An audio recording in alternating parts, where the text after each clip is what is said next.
Alistair Hand, thank you for joining me on GV Talks. Thanks for having me. What have you been up to this morning?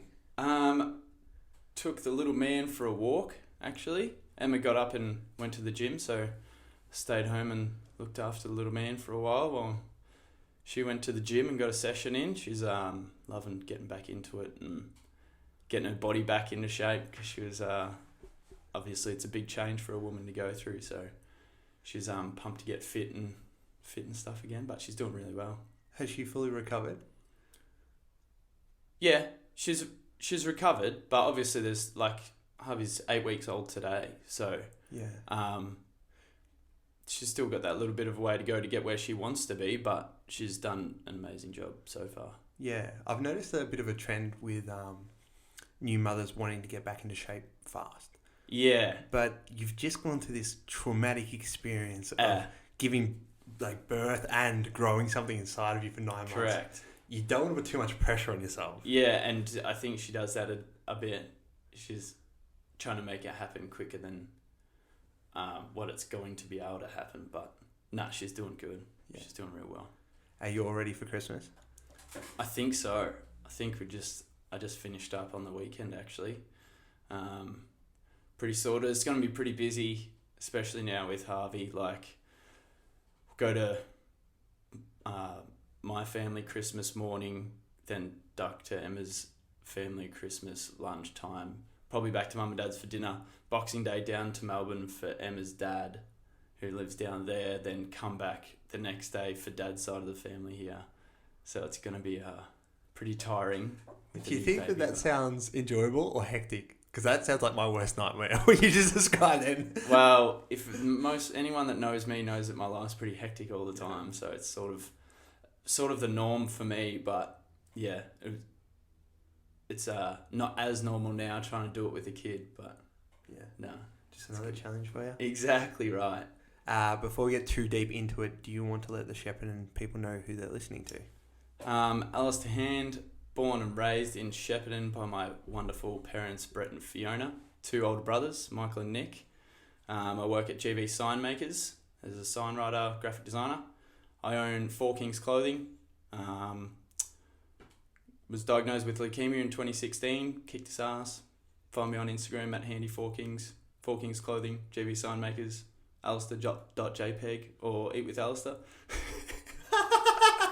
I think that's it. You can just wrap it up there. That's a mouthful, man. How is Eats with Alistair and your photography going? It's slowed down. It's more of a hobby. It's just a hobby. It's always just been a hobby. Yeah. The photography stuff, I've always just been one to pull out my phone and take heap of photos at, I don't know, if I've gone away with mates and stuff. And then just decided, I love going on adventures and that too, go to waterfalls, so I just bought a camera, and I just made that page more so to not overload my personal page with photos of waterfalls and birds and stuff that people don't want to see. You know what I mean? Anyone that actually cares or can follow it, but I don't want to overflow my other page. And the Eat with Alistair was the same thing. I was just posting food flat out because I love eating. So I just made an Eat with Alistair page, which has actually been good sometimes because I've got some free food just from posting. That's all you can ask for. Yeah. And but it's more just about appreciating food. And I was always getting people message me I'm in Essendon, tell me where I should go to eat. Just because So they're more just fun, but so I'm not constant on there. Yeah. It's just, fun things. Yeah, great. What I wanted to get you on the show for was because I wanted to have a chat to you because you've just had a son. It's amazing. Correct. Yes. Harvey. My amazing partner Emma and I had a little beautiful boy 8 weeks ago, Harvey. So yeah, huge life changes. How did you come up with the name? It took us ages. We had a couple of girls' names because we didn't find out the sex. Surprise. That's awesome. Yeah, I feel like everyone goes and does a gender reveal and shit these days. So Emma was pretty tempted a couple of times to find out the sex, but no, we kept it a secret. And had a couple of girls' names pretty quick. The boys' names took us so long. Like, we had a list of probably 8 names that we were sort of bouncing off each other, but there was never that one that we sort of were like, yep, that's it. Yeah. Wasn't till, I think it was only about a month before he arrived that we came up with 2 names on the same day, Harvey being one of them. I liked that it flowed, like Harvey Hand. It works. My mate Trent Cole, he has a kid Carter, so it's Carter Cole, and I just thought that was mad because it just flows real well. So I sort of went off that, and then got Harvey Hand, and then Suits. Have you seen Suits? Yes. Harvey Specter. Yep. There's not many Harveys that I know at all. And most of the time, if you don't use a name, it's because you know someone that's a dickhead. That's yes. Someone that's like, I don't like that person. I've got that name. I don't know any Harveys, but I know Harvey Specter, who's a lord. Yeah, he's a boss. And I obviously want my kid to be a little lord. Yeah, when I read Harvey, he popped into my mind. That's the only Harvey I know. Yeah, exactly. There's been a few friends that are like, was it Suits? And I'm like, partly. Like, it wasn't, we should name him Harvey because it suits, but it was like, Harvey's a cool name, and then it works because Harvey Specter. On that note, my firstborn son will be called Theodore Tempest. Oh, I like that. TT. Yeah, it flows. That's good. I love that. Theodore Tempest. Yeah, that's cool. What was the other name? Can Tommy. You disclose? Tommy Hand? Yeah. Yeah. I think you went with the right decision. I think so too. Especially even more now. Like, before he was born, yeah, okay, I was up in there a little bit more, but now it's like I couldn't see him as a Tommy at all. Yeah. What was your childhood like? It was awesome. You were Shepparton local? Shepparton local my whole life, besides about a year in hospital in Melbourne. Yeah. But, yeah, Mum and Dad brought us up, me and my 2 brothers.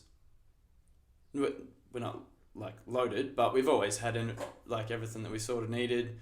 Always had great family holidays, like did Queensland and Tasmania, and we did a 3-month trip up the centre and down the west coast when I was grade 4 in a caravan. Yeah. So that was still best holiday I've ever been on, and I'd love to do it with Harvey one day. So yeah, my childhood was great. Living in Shep, playing sport. All us boys were always into sport. Yeah, no complaints at all. Yeah. So what was like your dad like? Can you recall? I think these questions are hard if you haven't given it a lot of thought. Yeah. But if you give it some thought, it's kind of like, well, my dad was this person to me. I feel like Dad was sort of the more reserved one out of the 2, and the more laid back one. Mum, like, if I was, when I was 14, 15, whatever, it's like, Dad, can I get some boys around? Yeah, whatever. Yeah. He was the chilled one. But then, if I was being a dickhead, if Dad got angry, that's when you knew you were in trouble, sort of thing. You know what I mean? Like, if Dad got in there and had a because Mum would just yell at us boys all the time. No, not all the time, but would cop it from Mum. But if Dad got in there and got angry, you knew you were in the shit. If you were ever in big trouble, who would you call, your mum or your dad? That's a hard one. My mum is the most caring mother that I've ever seen or known. Obviously, she's mine, but like, she's the most caring person. But I feel like you wouldn't get in as much trouble as that with Dad. If I was in shit, then yeah, it's a hard one. I didn't have a great relationship with my mum, but the 2 times I was in big trouble, I called her. Yeah. I don't know why, but I just felt like the role of the mother was to protect me. Yeah. In a different way that the father would. Like, 100%. He would come in angry and want to fix the problem. I didn't need that because I was traumatized. Yeah. I needed to be like nurtured before I could deal with the problem. Yeah. So that's fair. Yeah, it's funny. Like you said, till you actually full on think about it. Yeah. How do they feel about being grandparents? Love it. Were they on your case about it? I think Mum would move in if she could. No, weren't on my case at all. It was unexpected. wasn't planned. Yeah.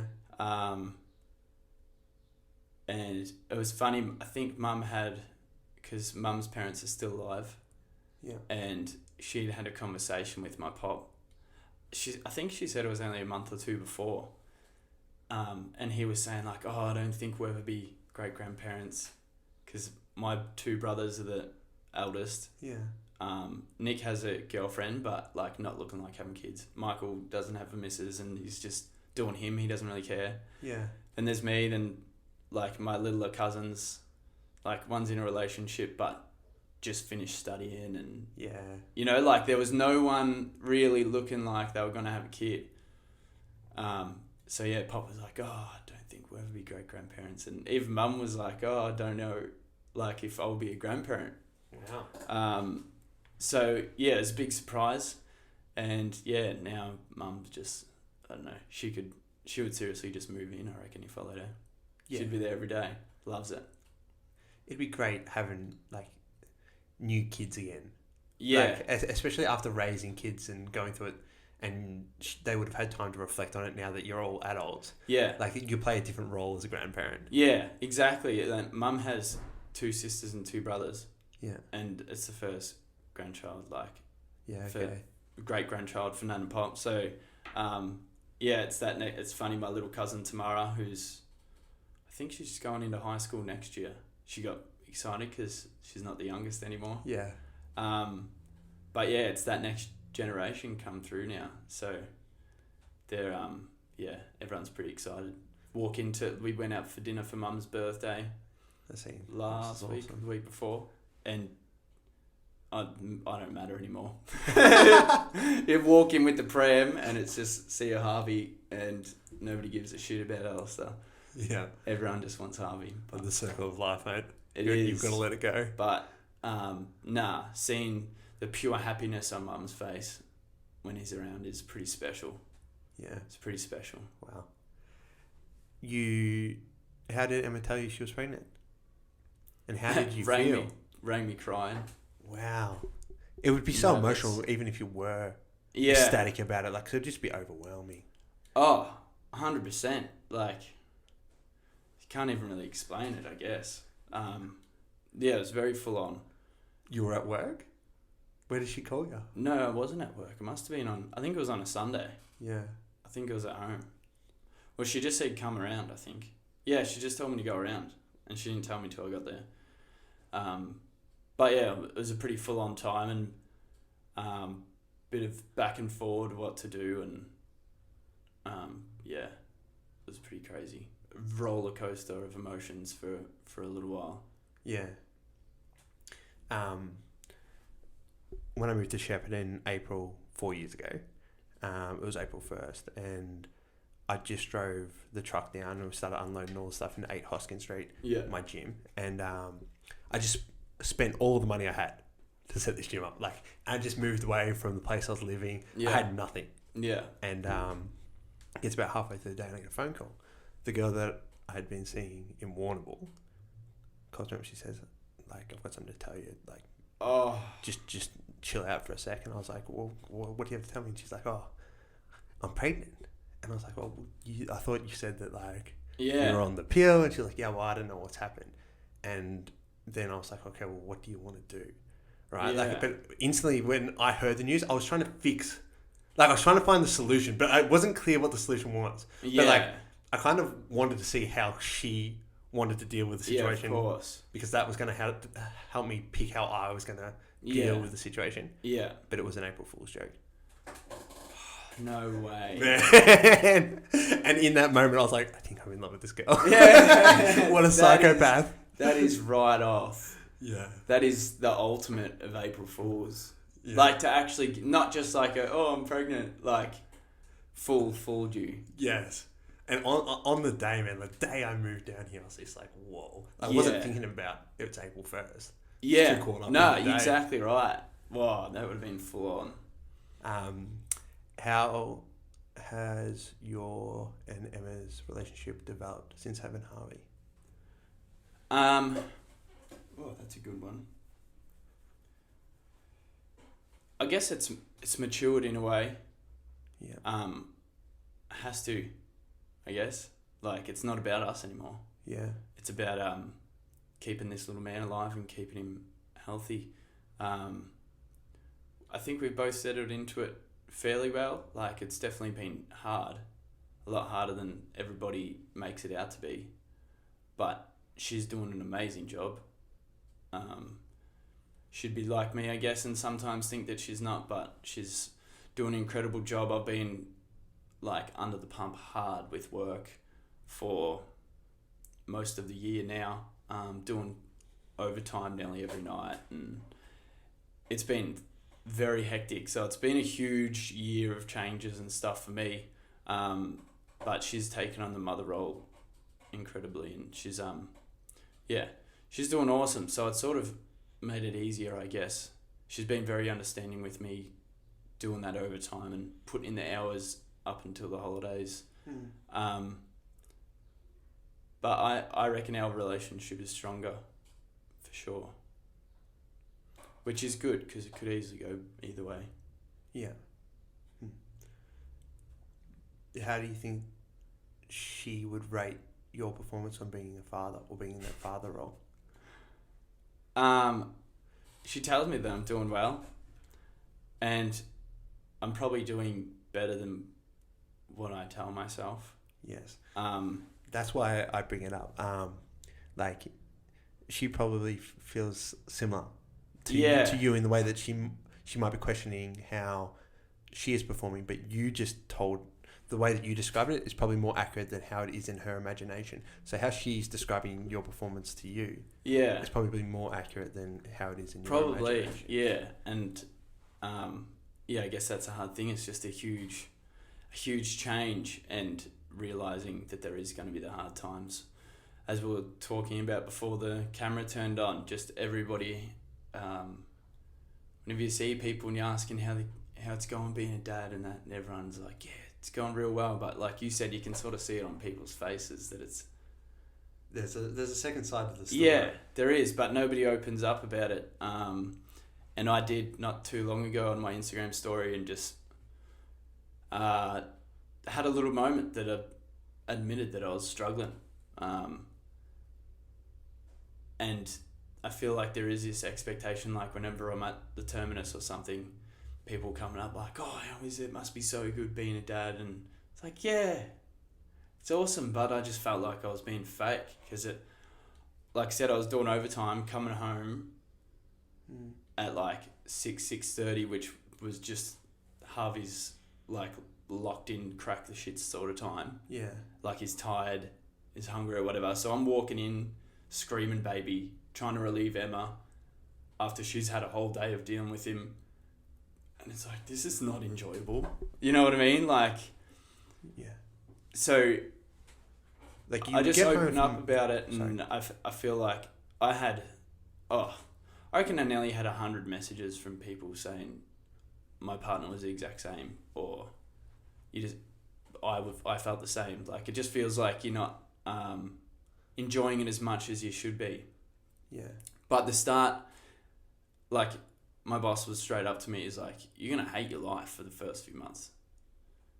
Like, it's literally an object that you just got to keep alive. Like, you get nothing back. It's not like, Harvey, like now, you might have seen on my story this morning, I'm like, Harvey, and poke him in that, and he gets a little grin going. Yeah. Like, he's 8 weeks now today, but for the first 6 weeks at least, you get nothing back. So it's just like draining, it's just draining. Did you get a lot of solace from the responses? Did you feel like you weren't alone? Massively. Like, it's obviously nerve-wracking doing the open, raw posts, but I've done a fair few in my time, especially going through the cancer stuff. I've been pretty open with it all, and I have learnt that it does help. Like, I've talked to a lot of people about cancer, like people that they know have got cancer, or even just mental health stuff. I'm like, just be open. Like, it actually helps so much.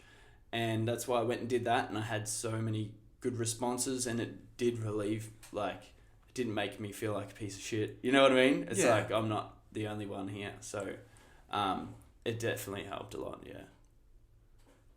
Can you name specifically why it helps to talk about it?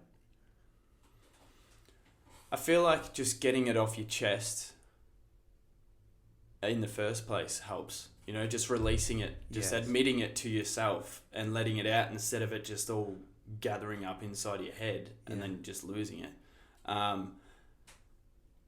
And I think just hearing the response back of people admitting that they've felt the same, it just relieves you of that, I don't know, the pressure that you've got on yourself. Yeah. I think it's great that you can be the conduit for other people to open up about it. Yeah. The first person to do it, it's hard. 100%. And that's half the reason I do it, Yes. is because it allows other people to do it. Because of those 100 people who messaged you, I bet a lot of them still had that in their head. Oh, for and sure. then they you would. sparked it. Yeah. If Alistar, this guy who like is figuring it all out, can openly talk about it, Yeah, maybe I can talk about it as well. exactly right. And even if they come back to me with 1 or 2 messages and it helps them, like they don't even have to open up into public or anything. Yeah. Even if them just responding to me helps, then that makes my day, sort of thing. You know what I mean? Yeah. Like I did it on a Wednesday because I'd been doing these hump day posts. Just obviously it's been a shit year, so much going on. So I was just trying to do motivational, inspirational sort of every Wednesday, posting just like how happy I am. Business owners that are friends like you with the gym that are pushing through these crazy times. Kinga from Stella, I was going there for a coffee. Yeah. That shit makes me happy. And just about going to the gym, how much that's helped my mental health and my well-being and stuff. And I put up the one about the gym, and then a few days later my mate in Melbourne posted, and he's like, shout out to my boy Handy and Neej, one of the other boys, for getting me G'd up and getting back into the gym. It's day 3, like I'm feeling awesome. Yeah. And that, hey, if I help one person, then I'm happy. Where do you think this sense of positivity stemmed from? Like, was there a particular experience where you're like, I've really got to focus on being positive? I feel like I'd always been fairly positive, but then back in 2014, I had a pretty traumatic experience and found a mate hanging from a shed, which was pretty full on, and that sort of made me realise that nothing else is that bad. You know what I mean? Like, people will have a sook, like someone's come 5 minutes late or something. It's like, who cares? Yeah. You know what I mean? Like, I've said things to mum before because dad forgot to turn the barbecue on in time, so dinner's going to be 20 minutes late. I'm like, who gives a shit? Yeah. Like, if that's the worst thing that's happening in your day, then life's pretty good. So that kick-started it, and then being diagnosed with cancer and going through that journey, my main thing while I was in there is positivity is the key. And like, there's a poster up in the Olivia Newton-John ward still that I made to put up in there, just because the whole time I don't even know how it sparked in me even more then, but my whole time I was just, yeah, I'm going to do this. Like, whenever I spoke to someone that came in, I'm like, yeah, when I'm better, I'm going to go do this. Like, I feel like the positive attitude had a major part in me still being here today. Yeah. Not saying that if I wasn't positive then I would have died, but You wouldn't be who you are today. I wouldn't be who I am, and I actually believe that it did help me stay alive. Yeah. 100%. Yeah. Belief is the strongest emotion a human can feel. Yeah. And like, it's a combination of being positive, but also believing you're going to make it through these tough times. Yeah, correct. Obviously your body wants homeostasis, so if you believe, your body's going to want to recover faster. Yeah, exactly. And that's what I've But if you believe you're sick and dying, like, it's not going to want, it's going to fall into that trap. Exactly. And that's what I've said to people. Like, I've said I've been pretty open with the cancer stuff and that, and I've had a lot of people message me like, oh, cousin or my brother or someone that I know is being diagnosed, do you have any tips and stuff? And every time I'm like, positive attitude like is the number one thing that I can tell you, because I honestly believe it helps. And even when it comes to small things, like if you just get a cold, say, on just everyday cold, and you know people sit around like, oh, I'm so sick, I'm staying in bed. Like you're gonna stay sick for a week longer than if you just go, oh fuck, we got a bit of sniffy nose, I'll gotta push through this. Yeah. You know what I mean? Like you just keep going, then I feel like you recover quicker. Yeah. Do you think this attitude's going to help you raise your son? I hope so. It's testing it. Yeah, that's exactly what I like. Because it's probably not going to make you happy these early days, but it's going to be more. It's going to give your life more meaning. Yeah. So it's like an eventual payoff of ultimate happiness. 100%. And I'm not sitting here and say the whole thing's been shit. Like it's still been incredible, and there's still some awesome times. Like it was just yesterday, we put him down on his mat to do a bit of tummy time and he did a little roll over onto his back, and it was like, yeah, like it's still amazing, and it's still crazy looking at him like that's my child there. So it's still, it's not like the whole thing's just been terrible and I've hated it. It's just testing and obviously a massive change. Yeah. Can you share with some future first-time fathers what the biggest hurdles have been? I feel like you've touched on them, but can you pinpoint them for me? I feel like the hardest one for me is when if he starts crying and you just don't know what's wrong. They obviously can't talk to you. Yeah.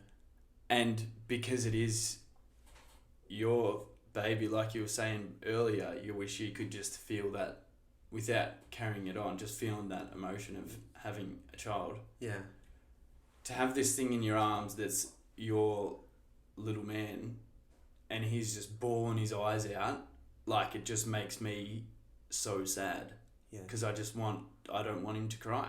Like you never want your kid to cry. And then it's given me more respect and love for my parents, because you know what they've gone through with having you now. You know what I mean? But yeah, for new dads, I guess it is just that dealing with the changes and the emotional roller coaster. But just remember that you're not the only one, and reach out if you need to. Yeah. What I hear a lot is people struggle with sleep. Have you found that so far? Yes and no. Like, we've been lucky with Harvey's sleeping patterns. Great. Most of the time, he will have a feed at like 9:30. He's asleep by 10 and doesn't get up till 2 or 3, and then not again till 6. Yeah. So, and Emma's getting up and breastfeeding, so I'm not really getting up. I might wake up a little bit while she gets up because I get disturbed, but then I'm back down. Yeah. And I guess I'm kind of used to it from when I was in hospital, because I was getting woken up 4 times a night then to have my bloods and that done. So I've already sort of gone through the interrupted sleep, but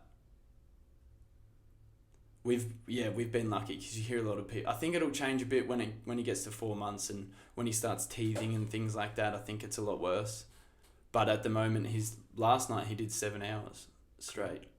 That's awesome. And he's only 8 weeks. So he's been really good with the sleeping, which has definitely helped us. But I could imagine that, just sleep deprivation gets you worn down hard. Yeah. And there has been days that I've come home, because Emma will try and nap with him during the day. But if he's disrupted through the day and doesn't nap and I get home, then you can tell, because she's cranky. Yeah. And it's fair. Yeah. Yeah. But then it was good, because he had 2 days in a row that he was sort of a bit like skipping his day naps and stuff, and then he did this big 7-hour sleep, so I let Emma catch up as well.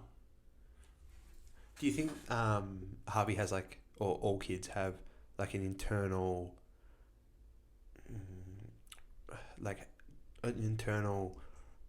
lot of habits that they do, or do you feel like you have to teach him this is when you go to sleep? Or does he just seem to always go to sleep at the same time? No, I think a lot of people that I have talked to and young parents and things say about routine is one of the major things that you have to get into routine, which we've done pretty well. Sort of gone with the flow a bit, but I think you do have to try and go, all right, it's 9 o'clock. We'll try and put him down to bed now. Yeah. I think you do have to teach him those habits, because otherwise they'll just try and stay awake. And yeah, I think it is a major sort of thing, but I don't know how far you've thought into the future, but can you recall how your parents disciplined you and how you'll discipline Harvey as he starts to develop his character? Because he's going to make mistakes, like every kid needs to. Yeah. But I just feel like this is something that I still don't know the answer to.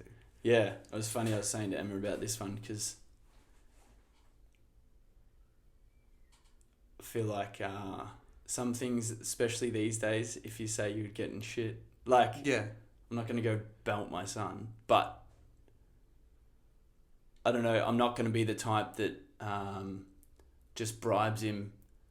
Like, I feel like these kids these days aren't disciplined enough. Mm-hmm. They're just bribed with treats or something to be better, which I hate. Yes. Like, my dad's been a primary school teacher his whole life, and he's seen the changes. Like, Mum and Dad never whacked us. They might have threatened us with a wooden spoon or something, but I don't think I ever got, like, I got a tap on the bum. I never got hit. Yes. But that sort of threat was there, or like, if you'd been in a little shit in the car, they'd be like, we'll let you out here and you can walk. Yeah. And it's that sort of, all right, I better be good. But these days, like, Dad, I remember Dad after school one day said he was out the front and this kid was cracking it, wouldn't want to get in the car, screaming. So they just, we'll give you a lolly, like, we'll go get your lollies. Yeah. And that's the way, and it's like, nah. Because if I was a kid, I'd just keep doing it. Yes. You know what I mean? Like, so I feel like discipline these days is, everyone's gone a bit soft. You're enabling bad behaviour.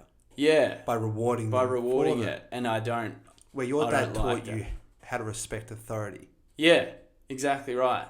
And it was never needed to go that far, because we were just like, we've got to be good. And I think we've always been taught, Mum and Dad taught us about respect a lot, and respecting elders, and, you know, go if we were around at a friend's house and you sit there and be good, like, yeah. And it just got ingrained in us, I think, and it just showed, especially now, it just shows how good of parents my mum and dad were, and I appreciate it. At the time, yes, when I was 15 or whatever, and you make silly mistakes, and they're the worst. Like, you know, like, not letting me go to this party, or not letting me go to that friend's house, and you hate them. Yeah. But now it's like, I see why. Like, and I love the way that Mum and Dad brought us up. Like, we're never spoiled, but we're never too far disciplined, you know? Like, it was a balance. Yeah, there was an awesome balance. Like, we still got to go to parties, and we still got to have friends around, and we still got to do things we wanted, but then there was the limit. And there was, you're not hanging out with that person, or you're not staying out till that time. Yeah. And now that I've grown up, I love that they were like that. We're on the same page in regards to this. Do you think that we have the popular opinion or the unpopular opinion? I think it's the popular opinion, but I think society's made it harder especially like with iPads and phones and things, because a few years ago when I was like, if I have a kid, they're not having a phone or an iPad until they're older and stuff, like, you know what I mean? But then now they go to school and they get given one, or if they go to a friend's house and they've all got them, it's like, how do you control that and say no if it's everywhere? Yeah. But I feel like it's also used too much as a tool, like the iPad's the babysitter now. Yeah. You know, just give them that to... So I think we've got the popular opinion about it all, but it's how to change it. I guess. Yeah. But when it comes to treats and that I won't be doing that. Just like in the supermarket, I don't know if it wouldn't have ever happened ever, but it was like pull your pants down and smack you in front of everyone. Like that, you get that from mum, and it's like, oh, I'm going to stop being naughty then because I don't want to get smacked in front of everyone in the supermarket. Yeah. But it was, I don't know, I feel like I'd take that route rather than trying to buy them treats. Yeah, 100%. Like, we disciplined my dog when when he was a puppy. And then one day we were down at the beach and it looked like he was going to bite the kid. And all I did was like a low toned growl. Yeah. And he instantly looked at me and he knew. Like, I didn't want to smack him in public. Yeah. I didn't want to smack him at all anymore. Yeah. But like, he just knew, like, okay, well, no, I'm not going to do that because I'm going to be in trouble. Yeah, exactly right. So yeah, the psychologist that I listen to, he says if your kid's chucking a tantrum in a supermarket, you put the trolley back and you walk outside and you wait for him to finish. What do you think about that? I don't know, because you do see it's going to be interesting because now I'm going to have to go through it all. Yeah. So it might change my ways of what I'm saying. But you do see parents in supermarkets and there's a toddler screaming and they just like pretend like the kid's not there. Yeah. And it's like, can you tell your kid to shut up? Yeah. But I like the idea of so he was saying take it out. Take the kid outside. Yeah. Like, do you know what I mean? Like, I think that's good. Not give him any reward or any punishment, but just teach him you got to stop. Stop? Yeah, we're just going to stay here. Yeah. I think that's better than just ignoring the kid. Yeah. While standing in the supermarket or buying treats or anything. I might have to take that one in the notes. Emma, remember that. Take the kid outside. What other values do you think it's important to instill your kid with? I guess, like I was saying before about respect. Respect's always been a big one. Growing up and shaking mum and dad's friends' hands and stuff like. It's like a lost art. It is.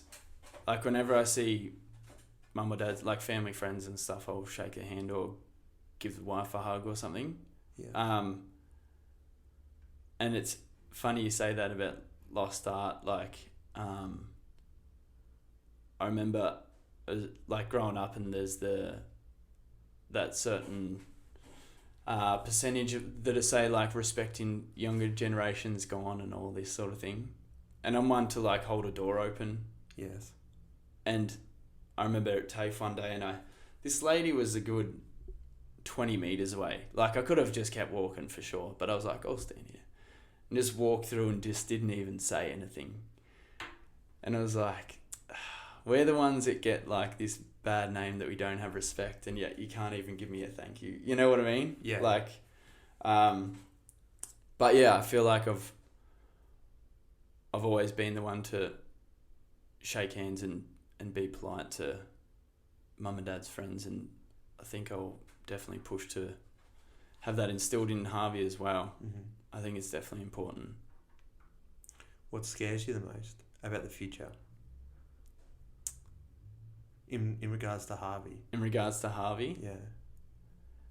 Well, I guess how quick he's already growing up. Like, he's already 8 weeks now, and it feels like it's just been a blink of an eye.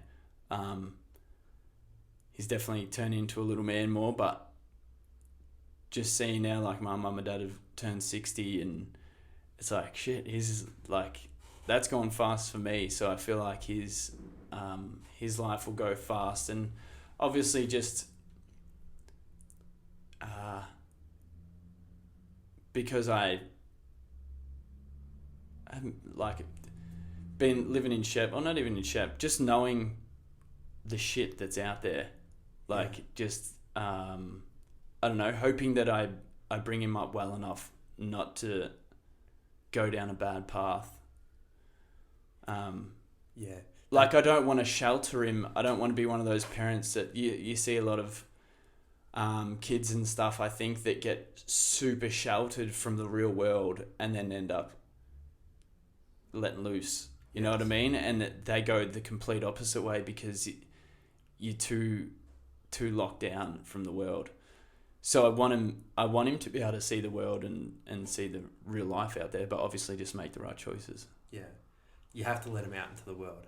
100%. And yeah, there's obviously a right age to do that, or a right age bracket, and then it's the wrong age bracket. Correct. And people go too far down that path. And just, I want him to be around a good group of people, I guess, is the main thing. Like, I've always had great friends, and I feel like the people you hang around is the people that you'll become.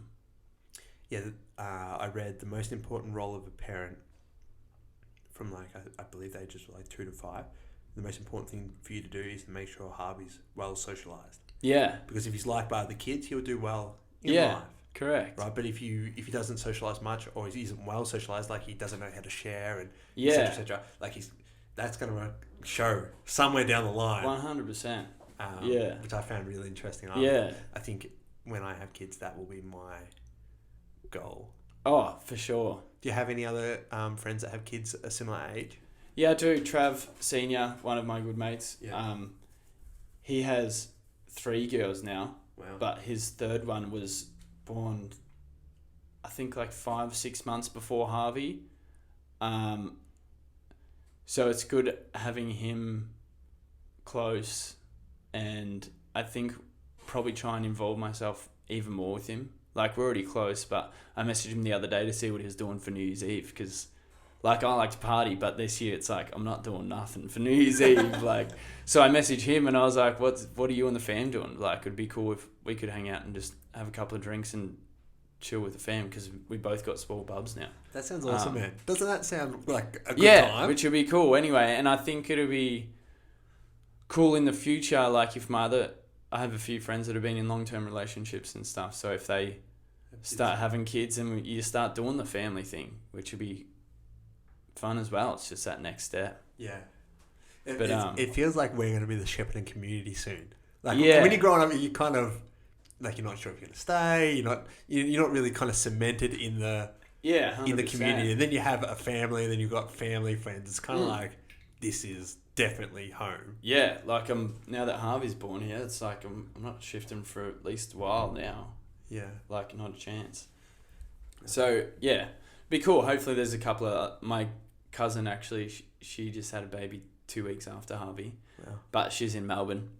But I think there's been a fair few new babies this year that have been through people that have been people that I know. Yeah. Not necessarily super close with, but people I class as friends. So it'll be cool to travel this journey with them, I guess, and see them grow up. Well, having a laugh because Trav has a girl. I was saying to Emma, I'm like, I can just see when Harvey's 16 or something and he comes home with this girl and it's who's this? Layla Senior. Oh, does your dad know you're here? Harvey will just be a little heartbreaker or something and I'll have to ring bloody Trav. I see you slowly trying to work that nickname in. Yeah, yeah. Oh, man, but yeah, I don't know. It'd be interesting. What do you think is going to be different for you in 12 months across all aspects of your life? Work, hobbies, your relationship, and Harvey? I think work, I'll still be there. We've had a huge year at GB Signmakers and had a few big contracts. We've been doing some KFCs and things, and we've probably been 3 times as busy this year than we were last, and it's been a pretty crazy ride. I've stepped up into a bigger role, so I'm still learning and taking on new things, and I think I'm pretty cemented in there and want to grow with them. Great. So yeah, work will be as busy as ever. Need to probably start looking at buying a house. Emma and I are renting at the moment, so probably just keep saving and try and slot a house in there sometime. But I also would love to get over to Europe, at least for a couple of weeks, because it was my big thing. After I was sick, I wanted to head over and do Europe for a few weeks. Yeah. And then was sort of saving and just getting settled in, and then met Emma, and then all of a sudden Harvey happened. So that sort of, well, then COVID happened. So that put it all on lock anyway. So I still want to get there because it was my main thing that I'm going overseas.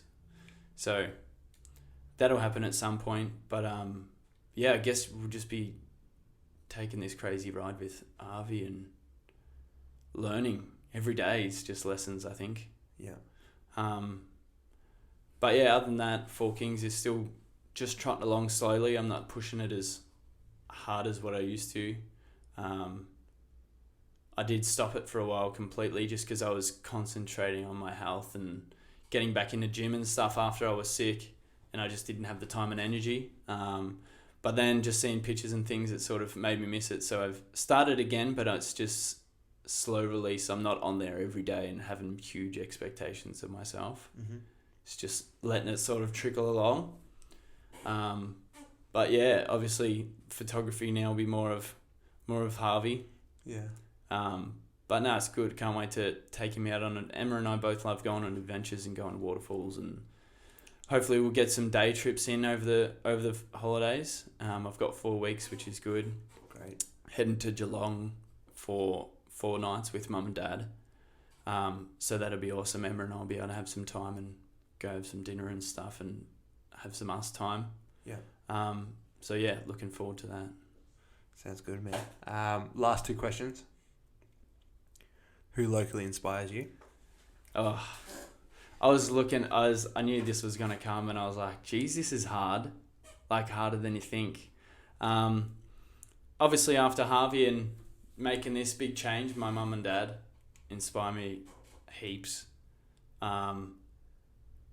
To just recognise how well they've done as parents to have us 3 boys. Like, one's fucking hard. Like, how did you do 3? So they definitely inspire me to be a good parent. But then I'm also inspired by just local business people like yourself, like Frankie Lagana with the deck, and Kinga, Scott Parker, like the Termy, Greg and Brooke. Like, I just love hanging around and being mates with these business owners because they push me to thrive even more. Like, I'd love to one day own a business, even if it is GB Signmakers, become part owner there. I've always had that sort of dream and that drive. So hanging out with business people definitely inspires me a lot. Yeah. What I love about that is those people that you just listed, when you are ready to choose exactly what you want to do for your business, they'll work harder for you than like a Gloria Jeans, or do you know what I mean? Like, they're gonna get behind you as well, like, because your support, like, obviously doesn't go unnoticed. All those places that you go to, they all speak highly of you. Yeah, and you make a big difference. Like, you have a strong social media presence, and you help bring business to them, so they're gonna do the same for you when you're ready. Yeah, and it's not even. I don't do it for me. I do it because I like supporting others. You know what I mean? Like, I go to the Termy because I love Greg and Brooke, and I go to Stella because I love Kinga, because I've just made this relationship with him over the years. I love seeing other locals do well. Yeah, I can tell. All right, last thing. 15 years from now, you're at a family barbecue and you bring up that you're on a podcast. Harvey's like, what the hell, Dad? You were on a podcast. He's like, no, I was. Go listen to it. What message do you have for him? Oh, shit. That's really hard. What would you leave for him? Like, these words will always be around. Make me heaps of money. It was funny. He was pretty tall, like, and he's putting on like 740 grams every 2 weeks. Yeah. Like, he's going to be massive. And Emma loves NBA and that. And she's like, go play NBA. Earn mum and dad heaps of money. Man, imagine if he does now. I know, it'd be the best, especially saying this. But, I guess just I hope you've grown up to be a respectful young man that's looked at